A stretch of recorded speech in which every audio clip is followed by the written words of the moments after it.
रीना एक मध्यम परिवार की लड़की थी, लेकिन उसकी भाभी शिवानी एक बड़े घर की बेटी। शिवानी की शादी अभिषेक से लव मैरिज थी। अरे भाभी, ये कितना अच्छा सूट पहना है आपने। काश ऐसा मैं भी पहन पाती। अरे क्यों नहीं रीना, वैसे भी तुम्हारा और मेरा नाम तो एक ही है, जब मन करे पहन लेना। भाभी, आपको आपके पापा ने कितने अच्छे कपड़े गहने दिए हैं। मैं उनकी इकलौती बेटी जो हूँ। बेटी तो मैं भी इकलौती हूँ, लेकिन क्या करे, पापा है नहीं, पता नहीं कैसे होगी मेरी शादी। तभी वहाँ शिवानी की सास आ जाती है। अरे क्यों नहीं करेगा भाई तेरी शादी धूमधाम से, आखिर जिम्मेदारी है तो उसकी। और वो दिन भी आ जाता है जब रीना की शादी तय हो जाती है। अभिषेक, क्या हुआ? आप इतने परेशान तो कभी नहीं दिखे, कोई बात है तो बताइए मुझे। अरे शिवानी, वैसे तो शादी का सारा इंतजाम हो गया है, लेकिन गहनों का रेट तो आसमान छू रहा है। कैसे क्या करूं, कुछ समझ में ही नहीं आ रहा। थोड़ी देर में शिवानी अपने पूरे गहने अभिषेक के सामने रख देती है। ये लीजिए, गहनों का इंतजाम भी हो गया। अरे नहीं नहीं शिवानी, मैं ये गहने किसी हालत में भी नहीं ले सकता। ये तुम्हारे पिता ने तुम्हें दिया था, और तुम हो कि। तभी वहाँ सास आ जाती है। अरे तो क्या हुआ, इसकी तो हो गई ना शादी, अब किसे दिखाने हैं इसने गहने। सास गहनों का डिब्बा शिवानी के हाथ से लेकर वहां से चली जाती है। रीना की शादी धूमधाम से होती है और अब वो बड़े घर की बहू बन जाती है।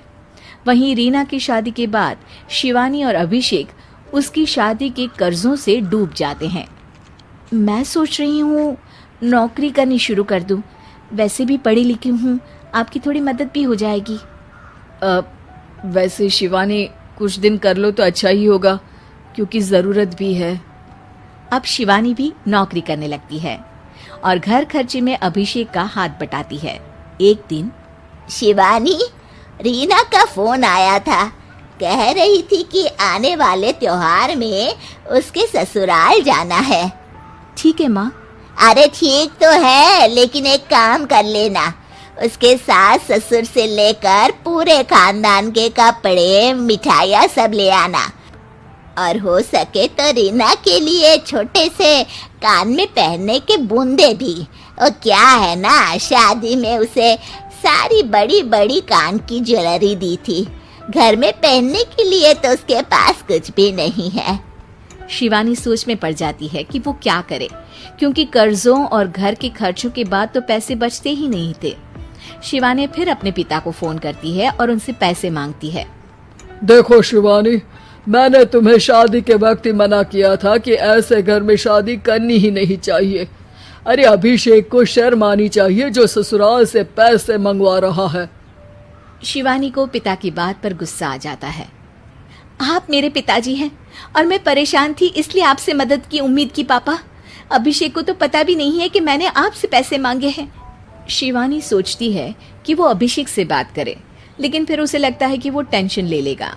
तभी शिवानी की नजर हाथ के कंगन पर पड़ती है, सीधे बाजार जाती है और उसे बेचकर ननद के घर ले जाने का सारा सामान लेकर आती है और सास के सामने रख देती है। हाँ ठीक है, लेकिन फल थोड़े और अच्छी क्वालिटी के होने चाहिए थे।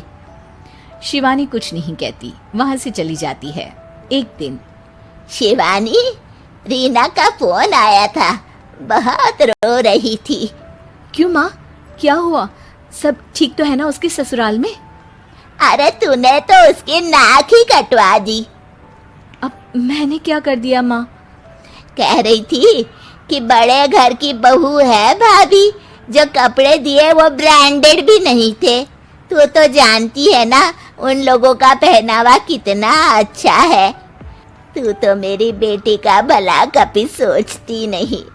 हाय भगवान, अरे बड़े घर की बहू है, इसी बात की जलन है ना तुझे, लेकिन याद रख मेरी बेटी का सोचने के लिए भगवान है, तुम लोग कभी उसका बुरा नहीं कर पाओगे।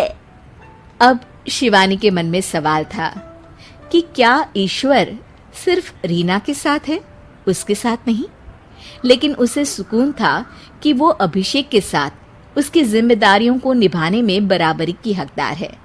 शिवानी वहां से चली जाती है।